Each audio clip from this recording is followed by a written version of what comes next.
To the team, good luck. Just curious on the name of the team. Would somebody able to pronounce it and explain what the word means?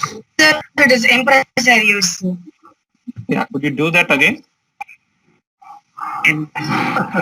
Empresarios, sir. Empresario. Okay.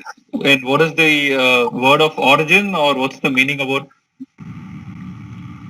Sir, it means entrepreneurs, sir. Entrepreneur. Okay. And where is it coming from? Spanish, sir. Spanish. Okay. Very Any, good. any specific meaning? What is it called? I mean, it's called entrepreneur, but I think there is some small history behind it, right? I think specific state of US. I hope you guys have already explored it. Are you aware of it?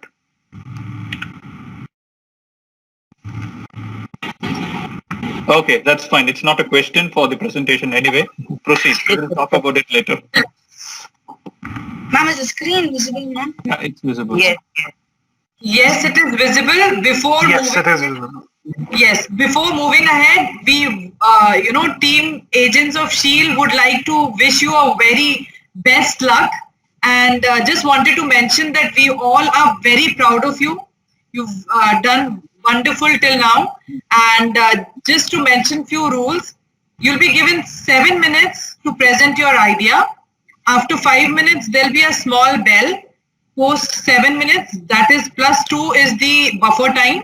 After that, you'll be given 13 minutes to have a discussion with judges, including the feedback. All right, are you guys ready? Yes, ma'am. Yes. All right, ready to shine. All the best. Your time starts now. Farming forms the backbone of our nation's economy. Where does all the food we eat come from? From sweet pastries to sophisticated salads and to meager porridge, all our favorite foods are made from fruits, vegetables, nuts and grains that are sourced from farms. Not only farming provides food for India's 1 billion citizens, but it is also the bread and butter. The livelihood of farmer has contributed significantly to our national revenue. Though we know and recognize the value and importance of farming, what we often fail to notice is that it all comes at a price of the blood and sweat of the farmers. Farmers more often than not toil in the harsh weather, sidelining their own health and well-being. They work continuously day and night to feed their own families and to ensure that all of us, adults and children don't go hungry. Indeed, there can't be more noble. Farming looks mighty easy when your plow is a pencil and you're 1,000 miles from the cornfield, said President Y.D. Eisenhower. Hello everyone, we welcome you all to today's presentation on behalf of Team Empresarios. We are Sona Meyapan, Gayatri, Arunati and Vishal. We are students of class 9 and 10 studying in Natala Vidyodia. Together, we are Empresarios. So, here is our problem statement titled The Craving Challenge. Prabal, the hero of our story, is a tech-savvy person. His cousin yearns to taste the chiku fruit without undertaking the difficulties of wandering in the hot sun, climbing the tree, and plucking the chiku fruits that are located at tall branches well hidden within the leaf. How can we help Prabal to make his cousin's dream a reality? So, when we started analyzing our problem statement, we identified 4 main aspects. Chiku fruit are found at height beyond the reach of a normal human. Plucking the fruits manually can be difficult. Chiku fruits are small and they are usually hidden within the leaf. The hot sun or rain would make it difficult to be present in the field regularly. To come up with innovative ideas to solve our problem, we picked 10 Avenger characters. We created mind map based on their superpowers and abilities, keeping our problem statement in mind. Once we listed all our ideas, we started brainstorming on them and analyzed the practical aspect of each idea. We have eliminated the ideas which were not effective and did not fit our purpose. We identified that we could use the superpowers of Iron Man, Spider-Man and Falcon to come up with innovative solutions. We identified that we could use a drone and a drone can withstand the harsh weather condition. The drone would locate the hidden fruits with the use of a camera. The next step would be is to locate the fruits by plotting coordinates. The drone would then be fitted with a robotic gripper which will be programmed to pluck the fruits. To make our idea work practically, we had to make an L1 prototype which consisted of a sketch and model based on our idea. As a sketch or blueprint forms the basis of any engineering model, we created individual sketches of the robotic arm, the drone, the camera and the plotting of the coordinates. We took the help of our coach and arrived at a perfect sketch after a lot of iterations. The L1 sketch helped us to understand that our ideas could be created into a prototype model. Using the things available to us at home, we created a model of a tree with chiku fruits and a drone with a camera. The L1 model gave us a lot of clarity and confidence in building our L2 prototype model. The L2 prototype consists of robotic arm built from scratch using cardboard sheets, syringes, hydraulic fluids. We used a small hydraulic pump to activate the robotic arm and we tested our model. We made a small video of a project in a form of story. This 30-second video provides a clear illustration of functioning of our prototype. This is the L2 prototype, the robotic arm. The robotic arm has several DOFs. DOF is nothing but degrees of freedom. And in our prototype, there are 2 degrees of freedom. One for the elbow and one for the arm. And there is also a gripper.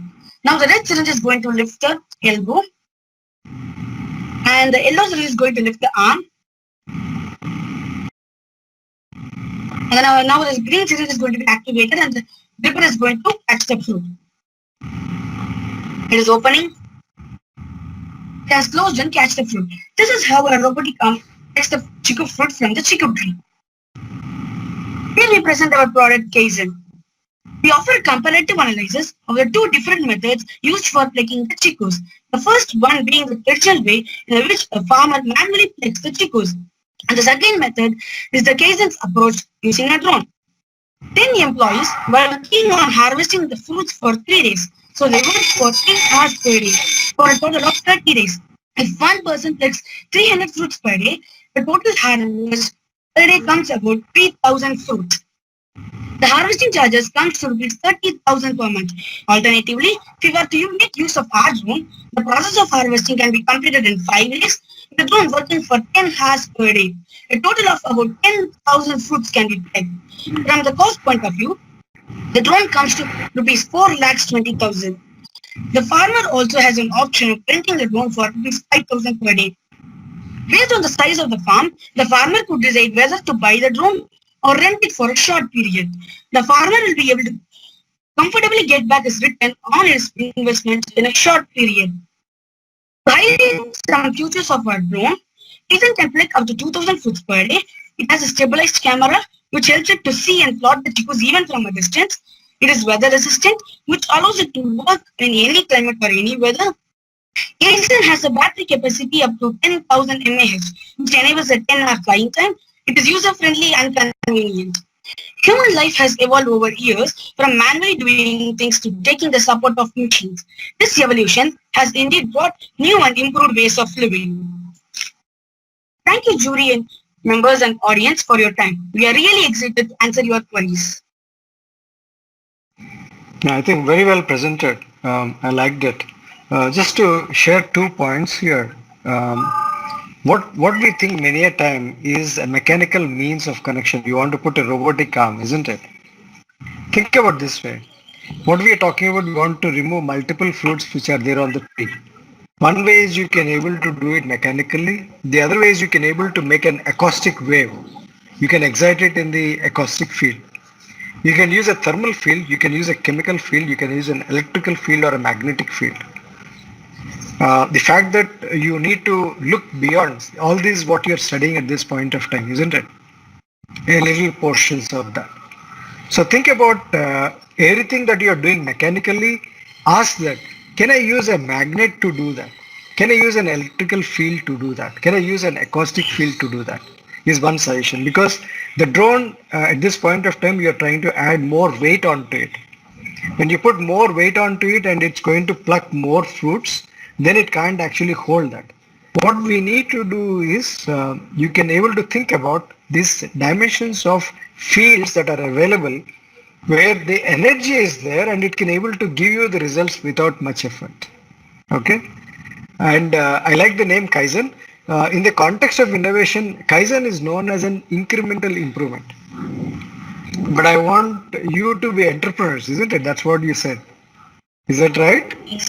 Yeah. Yes, I sir. want you to go beyond Kaizen, and in inventive thinking, you need to think about what is not possible can be made possible. So define in that direction.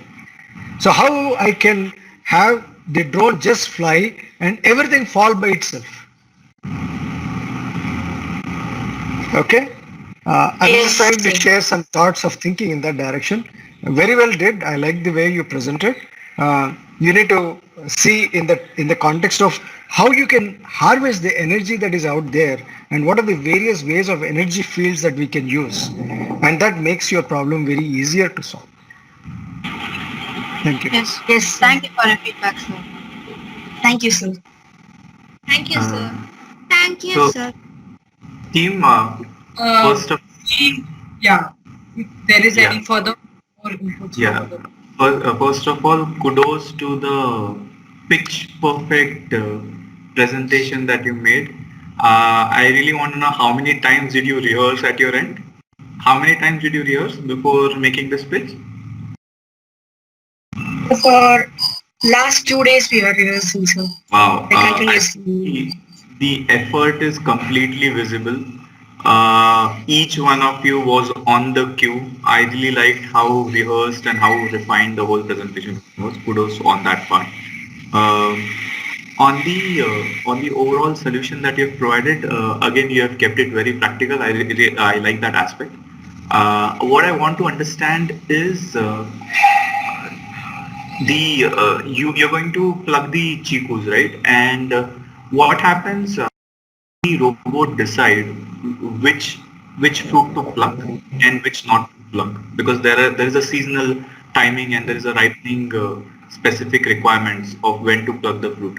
Have you thought on that part?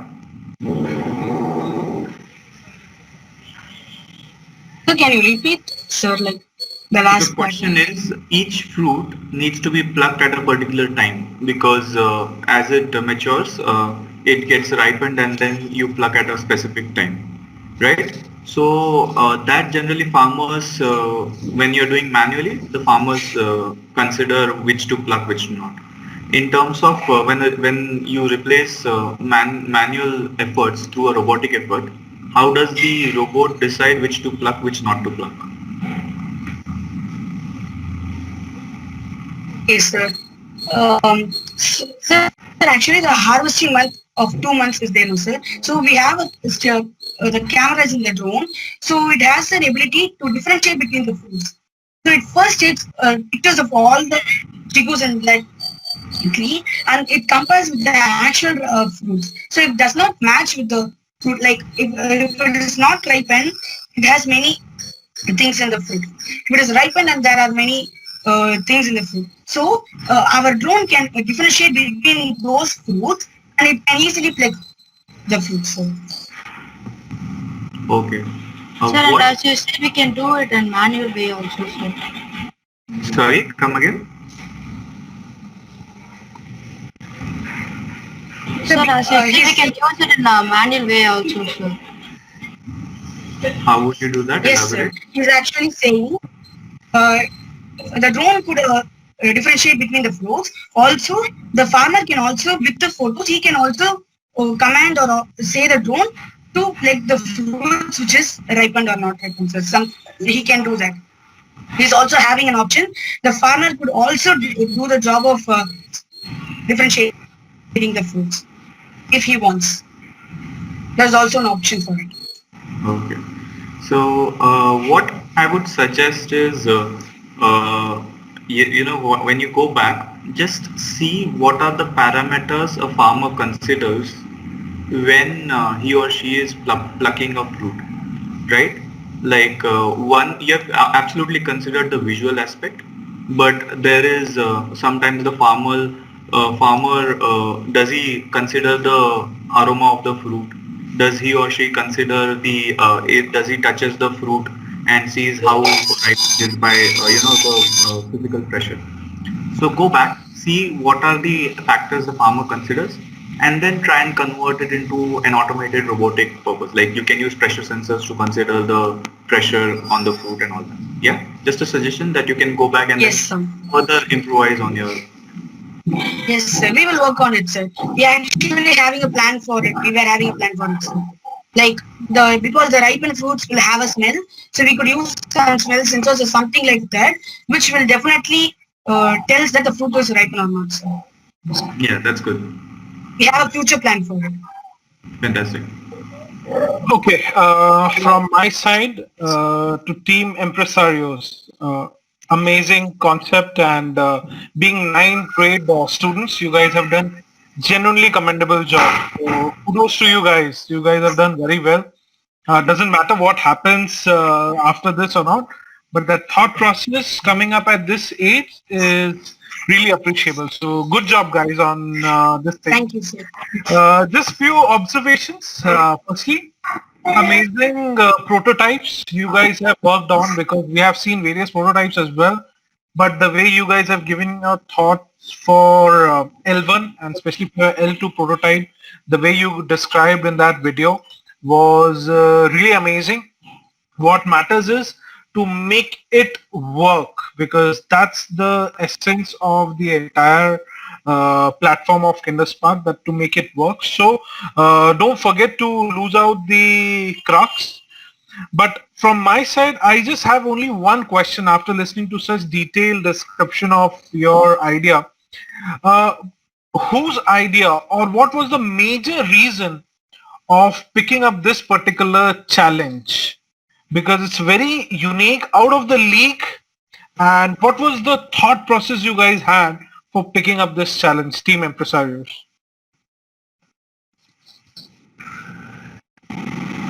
Sir, first of all, the main thing was most of the fruits were not visible, sir. So when we are humans, we can't look at the tree from every angle. So the main thought that he was having was that the mission, the particular product that we are going to make has to be able to look from all the places of the trees, and that was how it gave birth to this idea. Nice, because this is the major aspect what we miss out. I know how this globe and country is developing with artificial intelligence, robotics and everything. But we can't forget that India is still an agro-based economy. And until unless, people like you start coming up with these kind of innovative ideas in terms of conventional agriculture and farming, definitely it can make wonders if it gets executed and it has a viability option. So don't lose hope, and definitely don't give up on this particular project even after this platform. So go beyond it, and I'm sure you guys can do wonders on this. Good luck, guys. Yes, sir. Thank you, sir. Thank you, sir. Thank you, sir. So team, it's been amazing. I mean, the conceptual wise, how you are able to create a prototype and articulate a solution to a problem. Very well done. And I think you guys are aligning with the technology which the industry is moving towards. And I think Mr. Tito also said, even though technology might be moving towards AI, machine learning, deep learning, there might be a simple way to solve a problem, right? It doesn't mean that we have to be always marching towards AI, be it a buzzword or whatever may be.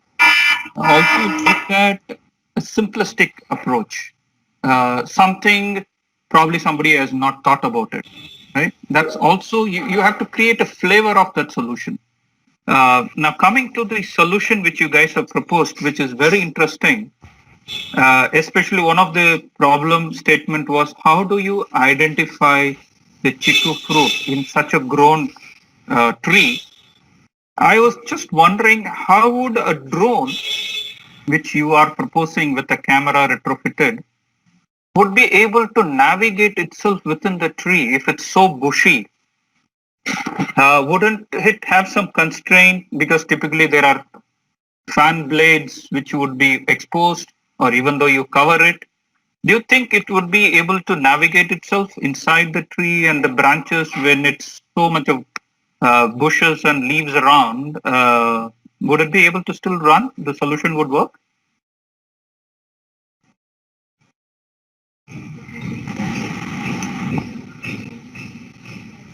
Go for it. Try it.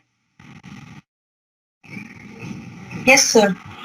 Sir, you are asking that the drone, the blades will not like actually go if it is a bushy tree. Will it not get attacked by the leaves or some objects in the tree? Right, sir. Am I right, sir?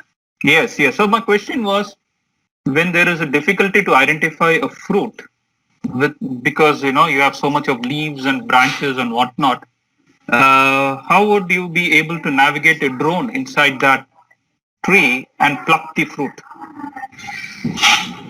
Sir, even the tree is very bushy, there will be some gaps in between that. So with the help of the camera, if we revolve around the tree, using that I think we can see through it, sir. Yes, sir. So you will be It has a stabilized camera in it, and the robotic arm, like it could actually the robotic arm, we taken this idea from the extendable graviton. When we go back to the slide which we have set the mind map, we have said that there is an extendable graviton. So in that case only we have taken robotic arm. So the stabilized camera, like when it is revolving around the tree, it can easily see the fruit, and the arm can go inside the tree and it takes the fruit. Okay. It is So not if needed, the total drone should go in. Okay, so the solution you're proposing is the drone will be on the peripheral of the tree, and Yes, through sir. the robotic arm, it will go and pluck it. Yes, sir. Okay, so which means you might be able to compensate the weight of the robotic arm and the capacity of the drone to carry that kind of a robotic arm. And if at all, you will have to carefully pluck the right fruit. And how do you carefully place it in a container? So you will have to look at from all the aspects when you are dealing with a solution, right? Yes, sir. And it will be very easy to say technology will give you the right solution, or just do it manual way, which would be more safer. So look at a solution on a holistically and come up with the pros and cons of each of these. Cost might be one aspect to look at it. No doubt, commercial is going to be a very important factor to consider the practicality of a solution. But look at from efficiency of operation, look at the stability of getting the right benefit of a solution. So look at from the holistic angle before coming to a conclusion that I would need only robotic arm or only drone way of implementing a solution to a problem. Right. One of the issues you might face is, what happens if it starts raining? Would your drone would still continue to work in an exposed environment, or any, in a very harsh environment, and still be able to give you the benefit? And on the other side, if you have to give it to a farmer, he doesn't care whether it's raining or sunny, he would still work and get you the output. But you have to weigh the pros and cons of each of these solutions. And always not try to align with the latest and greatest technology, because you will also have to find, as I mentioned, look at something which can be practically feasible. And you are going in the right direction, but always take a cautious step before taking an approach aligning with technology, because there could be practical challenges. Here we are talking about farming, which is great. There is no intrusion of privacy. But this is something also should look at it, because you're putting a camera into the system. You never know what it is capturing. And you also mentioned about you would be outsourcing the solution to a provider who would be, I think one of the slide mentioned about 4.2 lakhs of amount which you need to give it to a service provider who is giving you that particular solution. So look at how secure the solution is, what kind of information is collecting, uh, and how viable these are going to be on a long-term benefit, which is going to be very important before concluding this is the way and this is the right solution to propose, right? And as Sankalp rightly mentioned, the entire world is moving towards this technology. I think it's called the precision farming, right? Not only at the stage of reaping the benefit of plucking the fruit, but right at the nascent stage of plowing and what kind of chemicals has to be applied, how much of chemicals or fertilizer has to be applied. So you have a full history behind this precision farming, which the entire industry, and I think the Gujarat in India has been actually very well adopted and have done a lot of collaboration with Israel on this particular subject. So very interesting topic, very well presented, very well articulated, and kudos to the entire team. Thank you, Yes, sir. sir. Thank you. Yes, sir. Thank you, sir. Sure. Great. Amazing show. Yeah. Team. And now, So yes. just one point if I were to add, since we have the very young kids with us, anytime you want to solve a problem, think about it, how the problem solves by itself. In other words, the tree should actually give you the fruits to you. Think on that idea, ponder on it, and you'll get very fascinating solutions. Yes, sir. We think about it. And on a conclusive Yes, sir. note, after listening to this jury, I'm sure our budding presenters would have adapted and would have, understood how the ideology in real terms or real world works in. But I must appreciate the entire impresarios, but definitely I have to appreciate two of you. Firstly, Gayatri, in terms of presenting this, making good presenting approach, and secondly, Sona, for deepest understanding of your project. But this doesn't mean that Arundhati and Vishal, you have been left out. You guys have also done amazing. But just wanted to give you as a feedback. You guys have done very well, and I'm sure you guys will adopt this in future as well. Yes, sir. Thank you, sir. Thank you, sir.